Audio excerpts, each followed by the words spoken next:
Assalamualaikum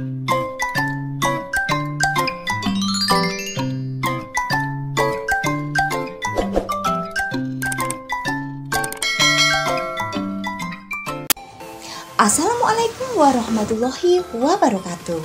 Halo anak-anakku semua, berjumpa lagi dengan Bu Susi ya.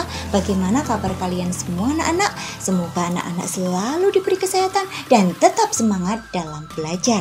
Nah, kali ini kita akan belajar di kelas 6 ya anak-anak. Di tema 1, selamatkan makhluk hidup. Subtema 1, tumbuhan sahabatku. Dan di pembelajaran 1. Nah, anak-anak semua, perhatikan berbagai tumbuhan di sekitarmu ya. Apa manfaat tumbuhan bagi kehidupan? Yuk kita cari tahu ya anak-anak. Nah, coba lihat. Di sini ada gambar anak-anak. Gambar ini ada macam-macam makhluk hidup. Di situ ada kerbau yang sedang makan rumput, ada edo yang sedang bermain dengan gembira, dengan udara yang sejuk ya pastinya karena di bawah pohon yang besar. Nah, di sini juga ada petani, ada kelinci yang makan wortel petani, ada juga burung yang terbang, dan juga ada ayam yang sedang makan rumput juga. Nah, dari gambar tersebut ternyata tumbuhan dimanfaatkan oleh manusia dan hewan sebagai bahan makanan. Jadi, tumbuhan merupakan sumber kehidupan bagi semua makhluk hidup. Nah, anak-anak, hewan dan manusia memperoleh manfaat dari tumbuhan. Manfaat tumbuhan bagi manusia antara lain sumber energi bagi manusia, sumber vitamin untuk kesehatan tubuh, sumber oksigen untuk bernafas anak-anak. Seperti anak-anak bernafas ya dengan oksigen. Pengikat air tanah. Nah, pengikat air tanah ini dari akar-akar tumbuhan anak-anak yang telah menyimpan air di dalam. Nah, di sini sebagai peneduh dan memperindah kehidupan bumi anak-anak. Nah, sekarang manfaat tumbuhan bagi hewan yaitu sebagai sumber energi bagi hewan. Nah, tumbuhan merupakan sumber bagi kehidupan manusia dan hewan. Tumbuhan adalah produsen penghasil cadangan makan dan sumber oksigen untuk bernafas dan melindungi bumi dari sengatan sinar matahari. Nah, beberapa hal yang akan terjadi jika tidak ada tumbuhan adalah manusia dan hewan tidak memiliki sumber makanan dan bumi pun akan gersang sehingga kehidupan akan berakhir anak-anak. Nah, kita setelah mengetahui manfaat tumbuhan bagi kehidupan, sekarang kita akan belajar mencari ide pokok ya anak-anak. Nah, di sini ada bacaan anak-anak yang berjudul Bagaimana Jagung Berkembang Biak. Nah, jagung merupakan salah satu tanaman yang dijadikan bahan makanan pokok di berbagai negara. Salah satunya di Indonesia. Di Indonesia, penduduk Pulau Madura menjadikan jagung sebagai makanan pokoknya. Jagung merupakan salah satu tanaman penghasil karbohidrat yang sangat diperlukan oleh tubuh. Seorang petani jagung memulai pembiakan tanamannya dengan penanaman biji jagung. Setelah 3-4 hari, bakal tanaman akan muncul di permukaan tanah. Tanaman jagung akan terus tumbuh menjadi besar. 3 hingga 3,5 bulan, buah jagung dapat dipanen oleh petani. Buah jagung yang berbentuk seperti tongkol pada mulanya berupa sekuntum bunga. Bunga jagung memiliki helai-helai rambut halus pada bagian ujungnya. Pada helai rambut tersebut terdapat tepung sari. Tepung sari akan terbang terbawa angin ketika angin bertiup. Tepung sari yang terbawa angin sebagian akan jatuh di kepala putih yang terletak di bagian bawah bunga pada pohon jagung yang lain. Ketika itulah terjadi pembuahan. Setelah terjadi pembuahan, bunga jagung tersebut terus berkembang hingga menjadi buah jagung. Perkembangan itulah yang dapat diamati dari waktu ke waktu. Buah jagung akan siap dipanen ketika rambut jagung sudah berwarna kecoklatan dan bagian tongkolnya sudah mengering. Apabila buah jagung tersebut dikupas, akan memperlihatkan biji jagung yang kekuningan. Bagian yang dimakan oleh manusia adalah biji jagung. Supaya jagung selalu tersedia sebagai bahan makanan manusia, maka petani jagung harus menanam kembali sebagian biji jagung dari hasil panen. Biji jagung yang tua dapat ditanam kembali. Dari sinilah akan dimulai lagi perkembangbiakan jagung. Nah, ini adalah bacaan yang akan dicari ide pokoknya ya anak-anak. Nah, di sini ada 5 paragraf.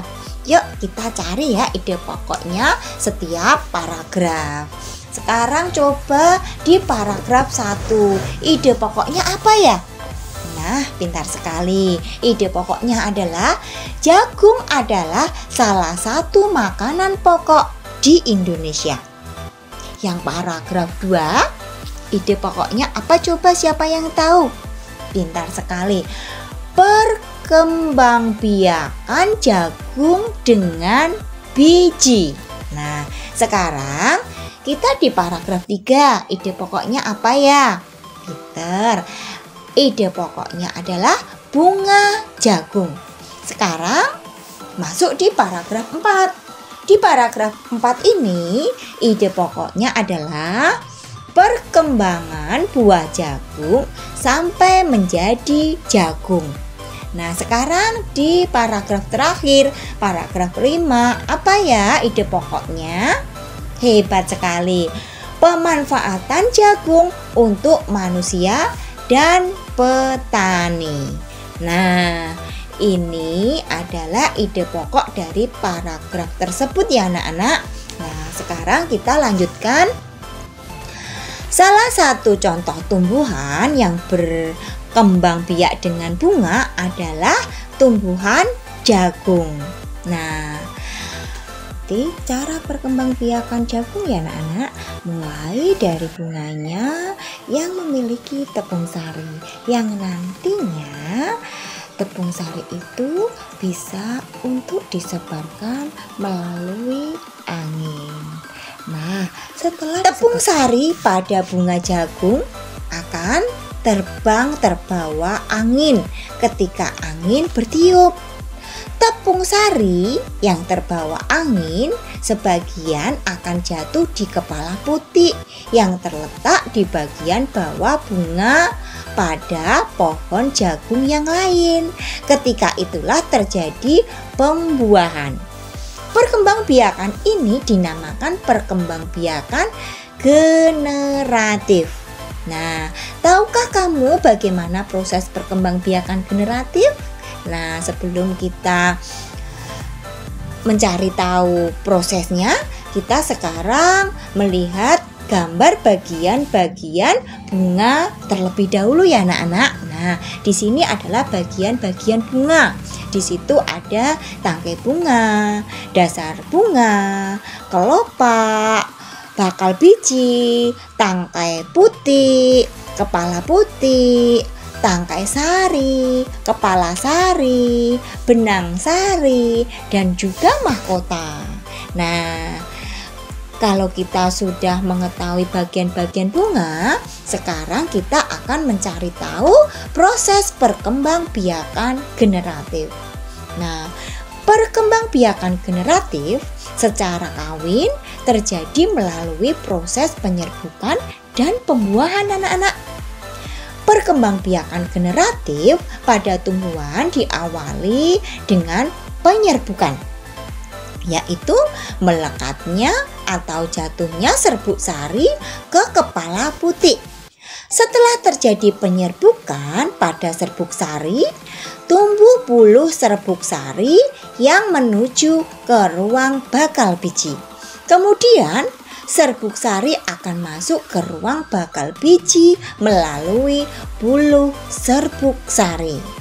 Selanjutnya, di dalam ruang bakal biji terjadi pembuahan, yaitu peleburan serbuk sari atau sel kelamin jantan atau spermatozoid dengan kepala putik. Disebut juga sel kelamin betina atau sel telur. Nah, hasil dari pembuahan adalah zigot anak-anak. Zigot berkembang menjadi lembaga. Lembaga berkembang menjadi bakal biji. Bakal biji berkembang menjadi biji dan bakal buah. Kemudian bakal buah berkembang menjadi daging buah.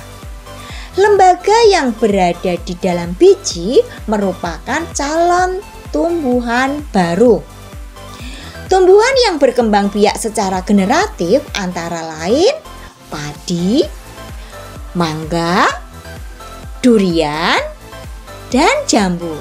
Nah, ini adalah perkembangbiakan generatif ya anak-anak. Nah, kita lanjutkan. Bunga yang indah bukan hanya tumbuh di Indonesia. Di Indonesia terkenal dengan bunga bangkai.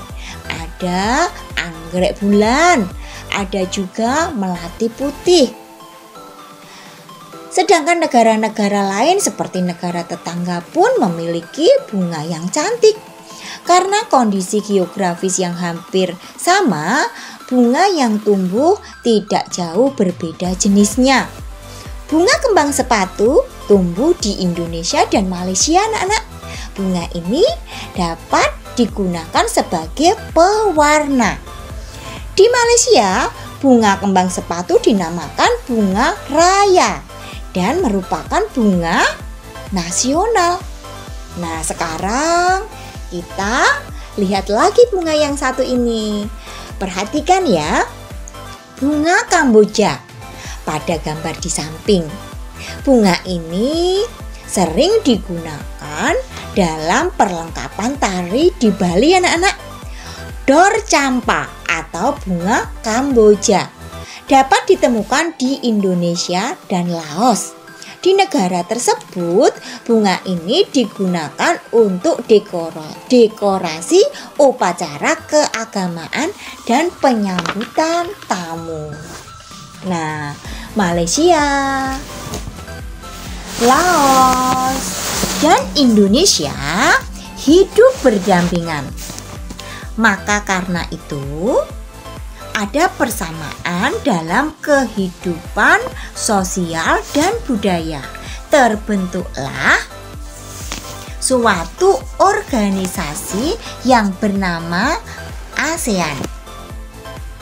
Nah, ASEAN yaitu Persatuan Negara-Negara Se-Asia Tenggara. Ada 10 negara yang tergabung dalam organisasi ini. Kita akan pelajari 10 negara tersebut ya anak-anak.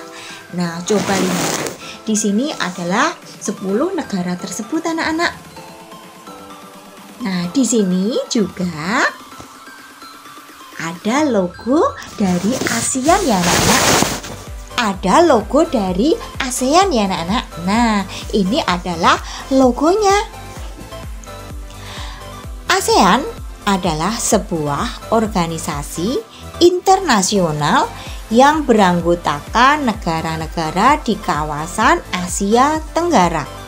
Negara-negara ini bersatu karena adanya persamaan letak geografis dan kemiripan budaya. Pada tahun 1967, ASEAN berdiri atas dasar Deklarasi Bangkok. Saat itu, tokoh-tokoh dari 5 negara yang terlibat dalam diskusi menjadi pencetus dan pendiri organisasi. Nah, jadi organisasi ASEAN ini lahir pada tahun 1967 di Deklarasi Bangkok ya anak-anak. Nah, sekarang tokoh-tokoh pendiri ASEAN ada 5 ya anak-anak tadi. Nah, ini adalah beliau-beliaunya. Dari Indonesia ada Malik. Dari Malaysia Tun Abdul Razak. Nah, dari Thailand itu Tanat Oman. Dari Singapura S. Raja Ratnam.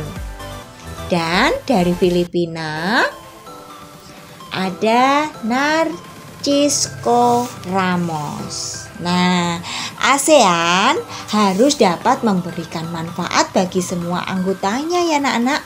Untuk itu, berbagai kerjasama dikembangkan untuk memajukan kesejahteraan semua anggotanya anak-anak. Nah, manfaat yang dirasakan oleh anggota-anggota ASEAN membuat semakin banyak negara yang kemudian bergabung dengan organisasi ini anak-anak. Nah, di sini adalah negara-negara urutan dari bergabungnya di anggota ASEAN dari awal sampai akhir anak-anak. Nah, ini adalah awalnya 5 negara ya. 5 negara pendiri, yaitu Indonesia, Malaysia, Thailand, Singapura, dan Filipina. Bergabung pada tanggal 8 Agustus 1967. Itu adalah tanggal berdirinya ASEAN ya anak-anak. Selanjutnya, yang kedua itu Brunei Darussalam anak-anak, bergabung pada tanggal 7 Januari 1984. Dan yang ketiga itu Vietnam, bergabung pada tanggal 28 Juli 1995. Dan juga Laos dan Myanmar. Mereka bersama bergabung pada tanggal 23 Juli 1997. Dan yang kelima adalah Kamboja, bergabung pada tanggal 30 April 1999. Masyarakat negara-negara ASEAN memiliki kehidupan sosial budaya yang unik anak-anak. Nah, kita mau belajar kebudayaan dan sosial yang unik dari masing-masing anggota ASEAN ya anak-anak. Nah, sekarang coba lihat. Di sini ada Brunei Darussalam. Kampung Ayer adalah desa terapung di Brunei Darussalam. Kampung Ayer itulah satu-satunya kampung terapung di Brunei Darussalam ya anak-anak. Budaya Brunei banyak dipengaruhi oleh ajaran Islam. Mayoritas penduduknya adalah orang Melayu. Kata Brunei berasal dari kata nah baru yang diucapkan oleh Awang Alak Batatar, penemu negara ini. Kata Darussalam berarti tempat yang damai atau rumah keamanan. Nah, dalam percakapan menunjuk dengan jari telunjuk dianggap kasar di Brunei Darussalam itu ya anak-anak.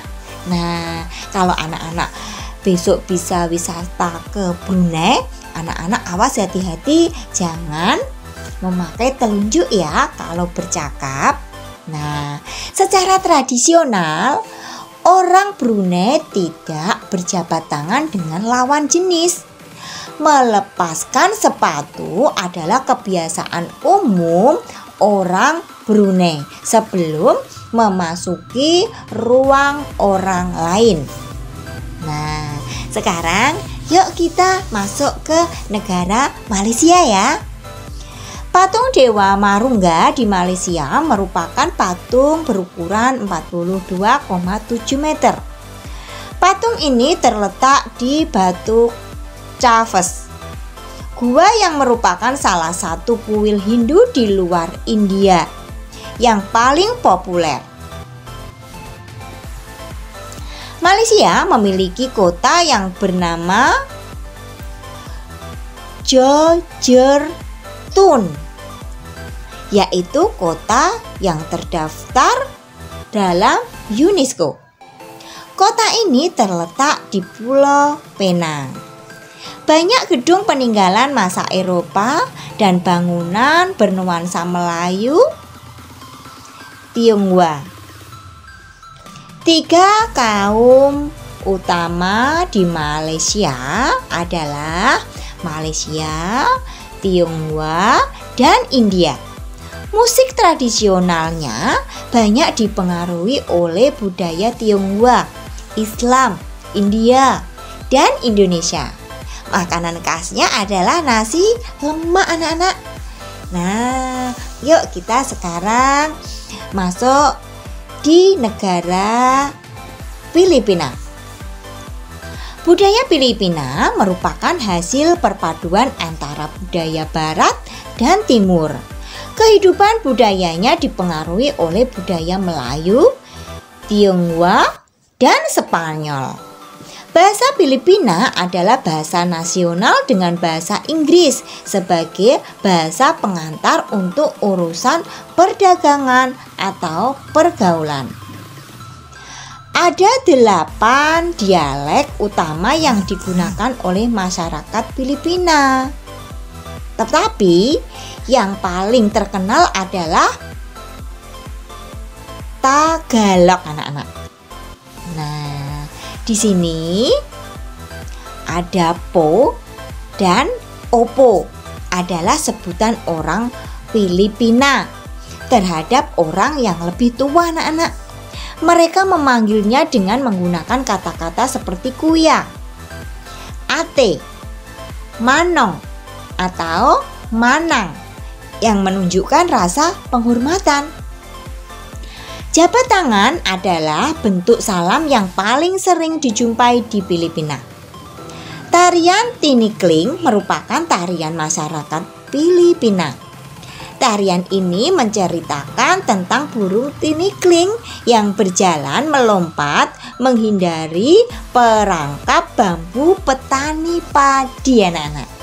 Nah, yuk kita menuju ke negara ASEAN berikutnya ya. Sekarang di negara Kamboja. Banyak candi di Kamboja terbuat dari batu. Dewa-dewa dari agama Hindu dan Buddha terukir pada tembok. Tari Apsara lahir pada 2000 tahun lalu. Relief tarian banyak ditemukan di bangunan-bangunan keagamaan di Kamboja anak-anak. Orang Khmer mengenakan syal kotak-kotak yang disebut krama. Pria dan wanita Khmer mengenakan bandul Buddha pada kalungnya. Tujuannya adalah untuk menjaga dari roh jahat dan membawa keberuntungan. Makanan terkenal Kamboja adalah cha, yang berarti tumisan anak-anak. Nah, yuk kita lanjutkan ke negara ASEAN berikutnya ya. Kita sekarang di negara Myanmar. Myanmar disebut sebagai negara 1000 pagoda. Hal ini disebabkan karena sangat mudah menemukan kuil-kuil suci Buddha. Mayoritas penduduk Myanmar adalah keturunan Tibet. Bahasa yang digunakan adalah bahasa Birma, anak-anak. Pakaian tradisional Myanmar yang disebut longyi mirip sarung Indonesia. Namun, kain ini membelit bagian tubuh mereka mulai dari perut hingga betis. Longyi yang berbahan kain katun bukan saja dikenakan pria dewasa, namun juga anak-anak dan wanita. Nah, yuk kita menuju ke negara Vietnam ya. Nah, di sini di negara Vietnam, permainan menangkap jangkrik dengan mata tertutup adalah permainan tradisional anak Vietnam, anak-anak. Anak-anak yang berada di tengah lingkaran, matanya ditutup kain, menangkap salah satu teman dan menebak namanya. Vietnam terkenal dengan baju khasnya yang disebut Ao Dai. Topi caping pun banyak ditemukan di sana. Seperti di Indonesia juga mempunyai caping ya. Nah, orang Vietnam gemar duduk di dingklek, anak-anak, yaitu kursi yang sangat pendek. Di Indonesia juga ada dingklek ya. Bukan hanya untuk makan, bahkan untuk mengobrol pun mereka senang duduk di atas dingklek, anak-anak. Mayoritas orang Vietnam memiliki nama keluarga Nguyen. Hal ini disebabkan karena dinasti Nguyen berkuasa mulai 1803 sampai 1945 dan merupakan dinasti terakhir di Vietnam. Nah, yuk kita menuju ke negara Laos ya. Nah, nama Laos berhubungan dengan penemunya, yaitu Ai Lao. Orang Laos terkenal kesabaran dan kesederhanaannya. Hal ini terkait dengan ajaran agama Buddha yang banyak dianut masyarakatnya. Olahraga tradisional di Laos adalah Katau, seperti olahraga bola voli, namun menggunakan kaki untuk menangkap dan memukul bola. Bola terbuat dari anyaman bambu, anak-anak. Mungkin kalau di Indonesia itu di sini sepak takraw ya, anak-anak. Nah, sekarang kita lanjutkan. Tahun baru Laos disebut Bun Pi Mai. Semua penduduk membersihkan rumah mengenakan pakaian baru dan mencuci patung-patung Buddha. Makanan utama bangsa Laos adalah nasi atau beras ketan yang dimakan dengan tangan langsung. Orang Laos menyebut dirinya Luk Kao Nio, yang artinya anak turun nasi ketan.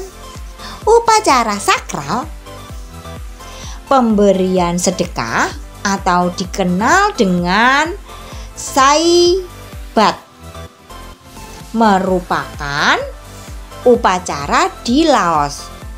Para biksu membawa bakul kecil mengitari sebagian kecil kota untuk menerima sedekah dari penduduk setempat yang mayoritas beragama Buddha. Nah, itulah negara Laos ya, anak-anak. Kita sekarang ke negara ASEAN yang lain. Kita di negara Singapura. Singapura memiliki lambang negara yaitu Merlion. Merlion adalah patung berkepala singa dan berbadan ikan.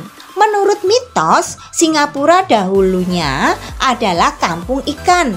Kampung ini bernama Temasek yang berasal dari bahasa Jawa yang artinya lautan. Singapura berasal dari kata Sanskerta yang berarti kota singa. Penduduk Singapura berasal dari Tionghoa, Melayu, India, dan Eropa. Kaum Baba adalah sebutan bagi keturunan Cina Melayu. Singapura memiliki 4 bahasa resmi, yaitu Melayu, Mandarin, Inggris, dan Tamil. Masyarakat Singapura memiliki budaya jalan kaki anak-anak. Sekitar 80% masyarakat memilih untuk berjalan kaki kemana-mana. Hal ini disebabkan harga kendaraan yaitu mobil dan bahan bakar sangat mahal anak-anak. Kepiting cabai adalah makanan yang sangat digemari masyarakat Singapura. Nah, yuk kita ke negara Thailand ya. Nah, Thailand adalah satu-satunya negara di ASEAN yang tidak pernah dijajah bangsa Eropa. Thailand dalam bahasa Thai adalah Pratet Thai yang artinya tanah kebebasan.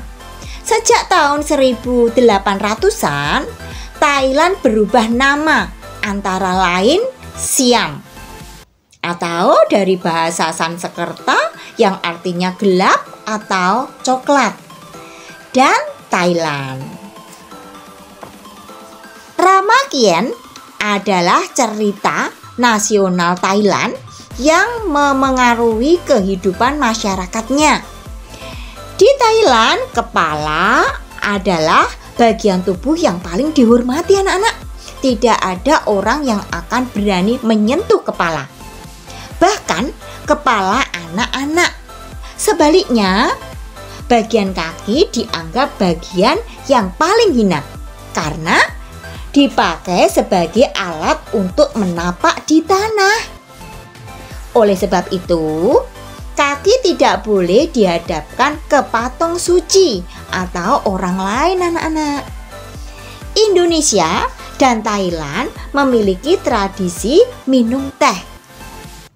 Di beberapa daerah di Indonesia, kebiasaan minum teh dilakukan secara turun-temurun.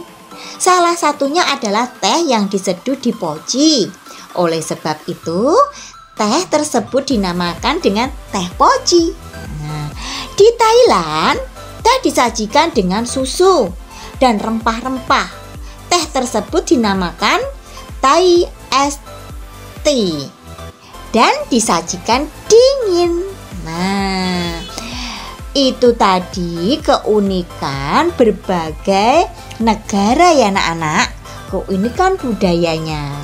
Nah, sekarang bagaimana dengan kehidupan dan budaya Indonesia? Pasti anak-anak sudah tahu ya, karena anak-anak hidupnya di Indonesia.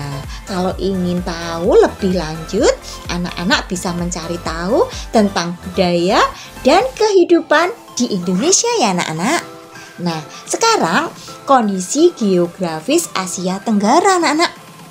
Letak geografis Asia Tenggara berada di antara 3 perairan, yaitu Samudra Hindia dan Teluk Benggala di bagian barat.